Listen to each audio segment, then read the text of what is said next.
Hello, everybody. Welcome again to the Wise Idea podcast with Christopher J. Harris. I am your host, Christopher J. Harris, and we want to welcome you back. Welcome to the party. It has been an incredible and amazing journey as we have gotten this podcast off the ground and into your ears, into your lives. Many of you, I understand, are listening to this podcast on your ride home or on your ride to work, maybe even while you're exercising or just doing other little things around the house. And I'm so excited that you will give us that space and that opportunity to come into your lives. It has been an incredible opportunity to meet so many amazing people around the world who are listening in and tuning in and providing feedback. We are indeed providing tools for inspiration and wisdom for life.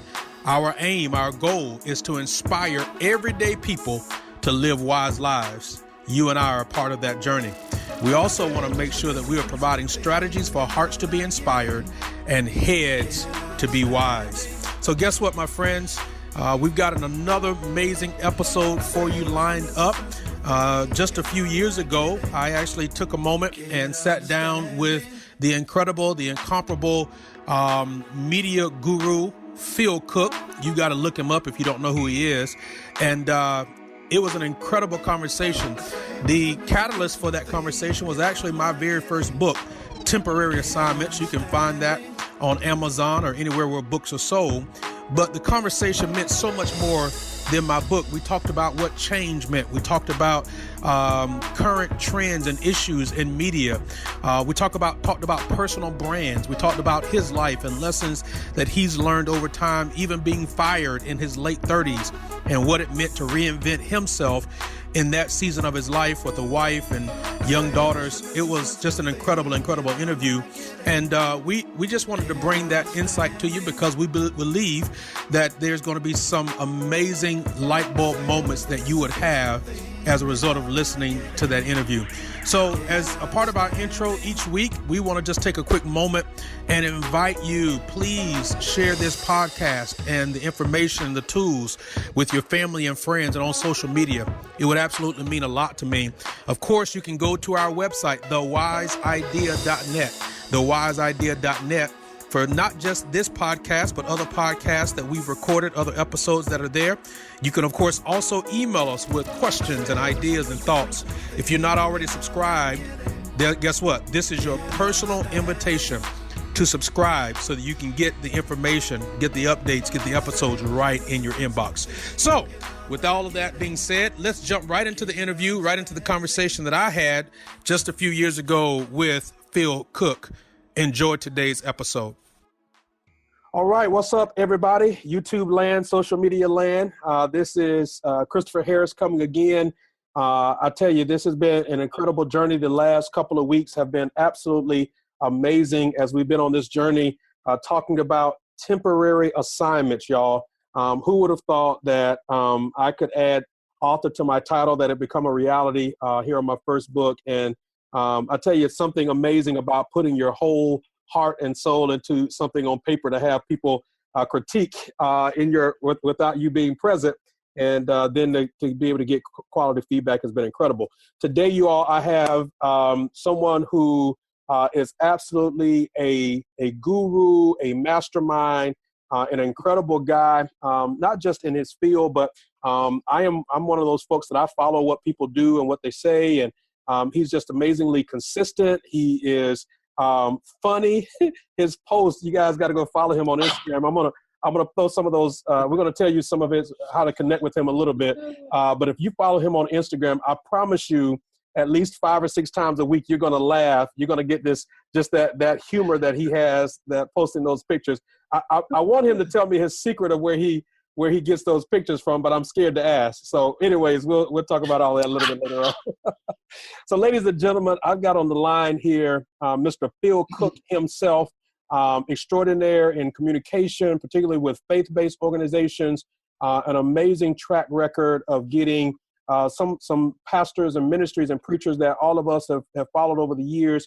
Mr. Cooke, is the background, the guy that has gotten them marketed and on TV and in radio and all that kind of good stuff. And so rather than me trying to quote your whole resume, Mr. Cooke, do you mind just taking a moment and just sharing really quickly, everybody, just a little bit about some of your work, some of the things that they may not even know that you've had your hand in doing?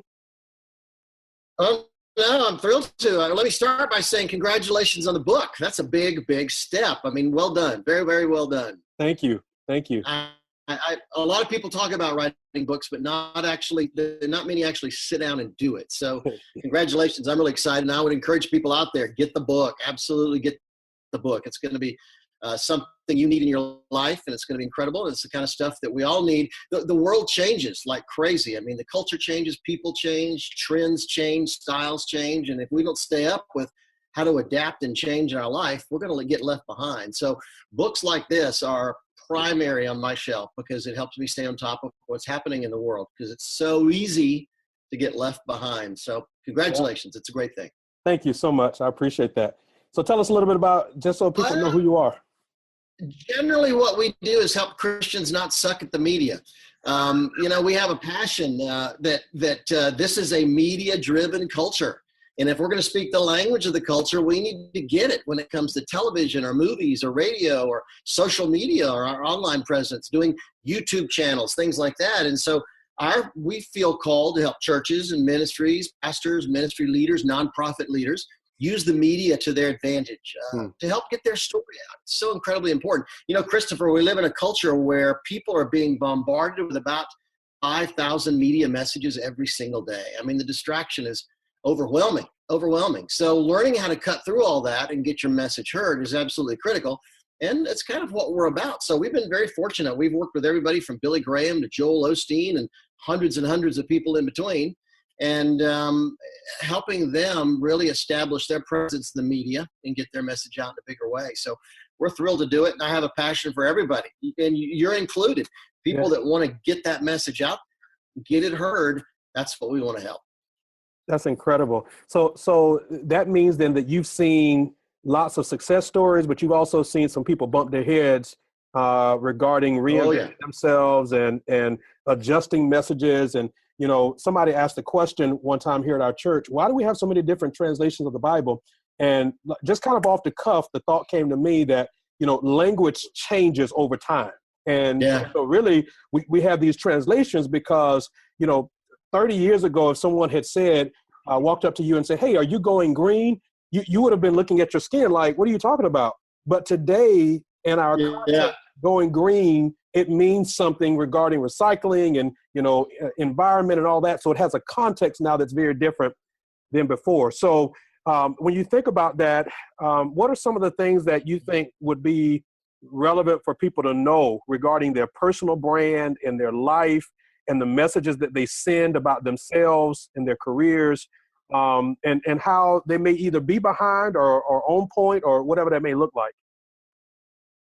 That's so true. I mean, I'm fortunate. I have two 20-something daughters, and they're very upfront with me about the way I dress, the way I look, what I'm doing. Dad, please don't go out dressed like that. And I always say it's good to surround yourself with people that are plugged into the culture.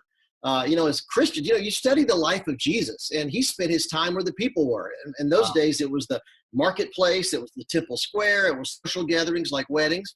Well, today people are online, or they're watching media, they're in movie theaters. And so I think if we're going to be relevant, we have to see what's working out there, what television shows are popular, what magazines are popular, what movies are popular, what social media sites are popular. And if we can start just staying aware of those things, it makes a big, big difference. Christopher, people hate to change. And I think that's our biggest battle. We hate to change. I read one study that said the vast majority of open heart surgery patients within a year go back to their old lifestyle, the lifestyle that got them there in the first place, which means if the threat of death doesn't make you change, what in the world will?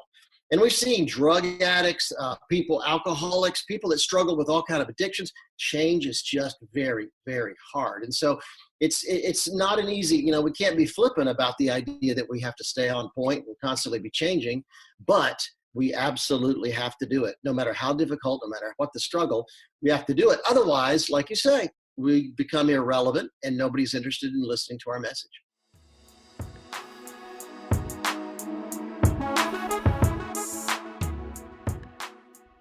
All right, guys, we'll be right back. I know you are right in the middle of an incredible conversation and you were gleaning things from this incredible conversation that we're having currently. We'll get right back to it. I was enjoying myself as well, but I wanted to interject really quickly and just invite you, if you are listening to this podcast, that probably means that you are also on social media. Well, listen, I'm on social media. I'm on Facebook. I'm on Instagram. I'm on Twitter. As a matter of fact, y'all, guess what? I'm also on Pinterest. I would love to have you as a part of my tribe, my following, my connection, my social media family. And so if you're on any of those platforms, I'm at CJ Harris.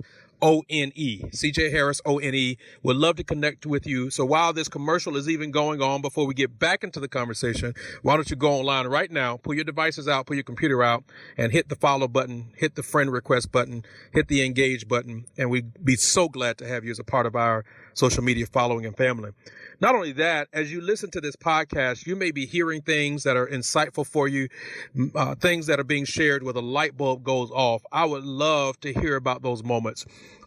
As a matter of fact, you may be listening and there may be questions that you have or things you'd like to share with us that you're hearing. And either way, we'd love to hear from you. So please send us an email. The email address is info, I-N-F-O, at ChristopherJHarris.com. Again, that's info at ChristopherJHarris.com. Not only that, but lastly, if you have a project or a book or a platform that you'd like to promote or advertise with us, you're thinking that this would be a great audience for you to reach and connect with, we'd love to start a conversation with you about that. So please send us an email, again, at info at ChristopherJHarris.com. And in turn, we'll send you an information sheet and be glad to start that incredible conversation of partnership with you. With that said, guys, let's get right back into this amazing conversation that we're having. Be sure to pull your notes back out. It's going to be fun. Let's go.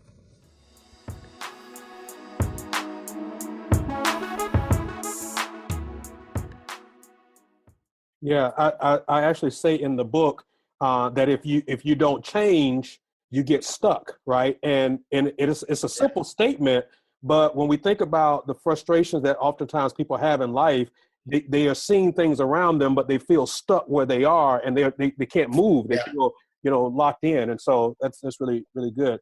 I read a study recently, a research study that indicated most people are not being promoted in their job because they refuse to learn the new things it takes to go to the next level in their career. And so, people all the time get frustrated. Why am I not making more money? Why am I not getting the supervisor position? Why am I not getting promoted to the vice president or the manager? It's because you refuse to make the kind of changes that next level requires. And so it becomes a life and death issue. It becomes the fact that if we can't make those kind of changes, we're never going to go anywhere in our career. We're never going to fulfill what God's called us to do with our lives. And it becomes really, really a critical thing. Wow. Life or death, huh? Yeah, I think so. Wow. Yeah, no question. I know that my parents struggled with change to the very end. And I just never want to be that guy. I never want to be so locked into one way of thinking that I can't adapt to something new. And otherwise, what's the point of being around? So how does Phil Cooke, the guy whose phone is ringing off the hook with some of the biggest leaders on the planet all over the world, are calling you, and you've got all these demands on you. You're running a company that's got multiple facets of it, and you're helping people put movies together and sermon clips and broadcasts, it's all of that, right? How does Phil Cooke stay relevant? How does he not become that guy? A couple things, and I would encourage people watching this to write these kind of things down. Number one, I read an enormous amount. I read 2 or 3 daily newspapers every day. I'm constantly reading books, not just about not just novels, but books about my industry, what's happening in my industry. I'm going to conferences. I think, invest in yourself. That's what I would tell people. Invest in yourself. Buy the books that'll give you the information you need to get to the next level. Go to the conferences where you can mingle with the people you need to meet. And the third area I would say is challenge yourself. If you're a Republican Republican, if all you ever talk about or all talk to is other Republicans, you're missing a lot out on life. And if you're a Democrat and all you ever talk about is whoever you talk to is Democrats, it's the same way. Well, if you're a church person and you never talk to non-believers, you need to get out of your bubble. You need to start engaging with people that disagree with you. They don't think the way you do, because it challenges your thinking. And when you allow yourself to be challenged, you'd be amazed the doors that will open, and the thinking, the way it'll open up your mind. And so I'd encourage people to, read an enormous, as much as you possibly can. It's important. Go to movies, watch television, read magazines, and get that stuff inside of you. See what the culture's saying, and then get outside of your bubble. I think that's the biggest problem with Christians, for instance, is Christians just struggle getting outside of our bubble. We don't want to talk to people that disagree with us. We don't want to talk to people that we think are heathen. You gotta get out there and meet them. Jesus was always engaging people who didn't believe what he believed. And Paul was the same way. Mars Hill in Acts 17 is a great example. He was out there engaging those pagan philosophers in Athens. And that's what we need to do and stay on top of things. I think it's incredibly, incredibly important. Wow. So I got to ask you then. So you said you read, 2 or 3 newspapers a day. Is there a technology that you use? Are you using the physical paper? Like, are you literally opening the physical paper? Great question. I'm an iPad guy. I've always been a newspaper person, but I read the Wall Street Journal every day. I'll read 2 or 3, bits of the New York Times, USA Today. And I read the LA Times here in Los Angeles, where I live, because I like to see what's going on locally. And I travel an enormous amount. So I try to read the local paper in the cities that I'm traveling in, just to see what's going on there. But no, you know what? I got tired of newspapers. I fly a lot. Yeah. And it's just too hard to wrestle a newspaper on a plane. Yeah. So I got addicted to my iPad, download them there, and it's fantastic. I love it. I absolutely. And I can go back and see previous editions if I miss something. Yeah. So I have to tell you, iPad changed my life.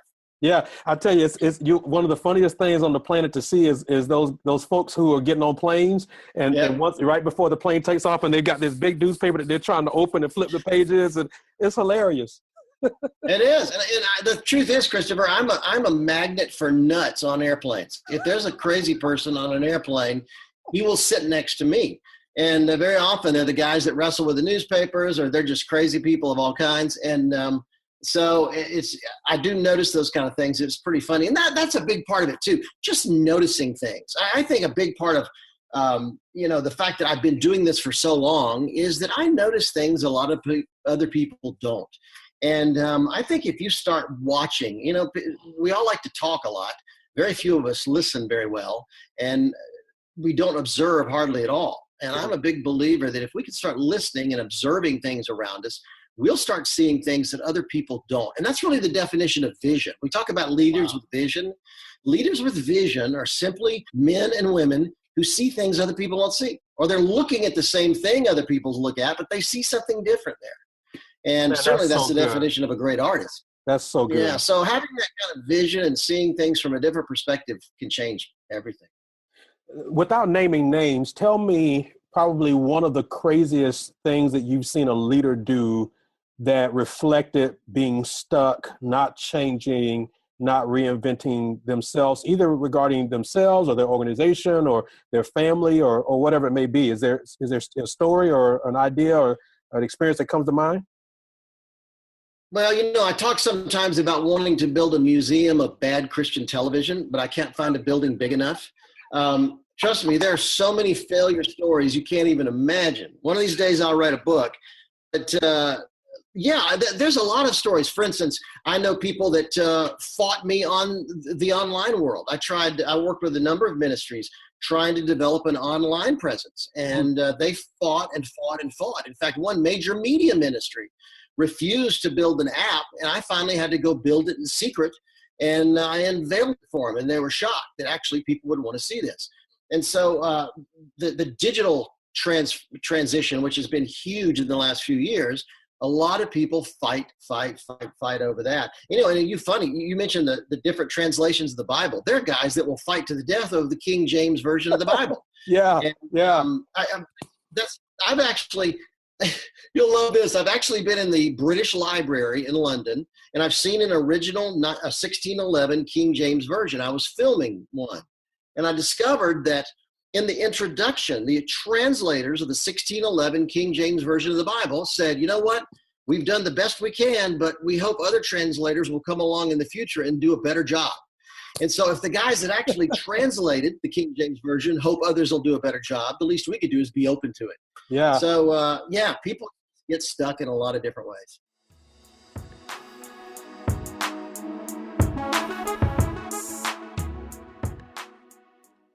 There you have it, ladies and gentlemen, the incomparable Phil Cooke. What an amazing interview to kick off part one of this two-part episode series with Phil Cooke, talking about the book Temporary Assignments, my book Temporary Assignments, along with just change in life and how to reinvent yourself and how to navigate new seasons, and particularly, of course, his specialty dealing with media and branding, and particularly personal branding.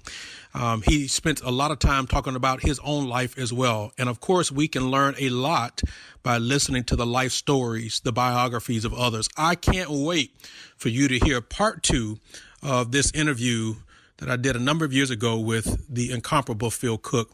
Phil is a great guy. I follow him online very consistently and always look forward to the content that he produces.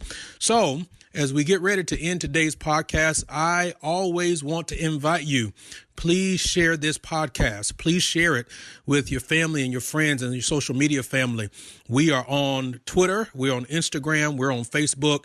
We would love to keep the conversation going and have you a part of our tribe. If you heard something that inspired you or allowed the light bulb in your life to go on, to get turned on, then I want to invite you. Please share that with us. Send us an email at info@ChristopherJHarris.com, info@ChristopherJHarris.com.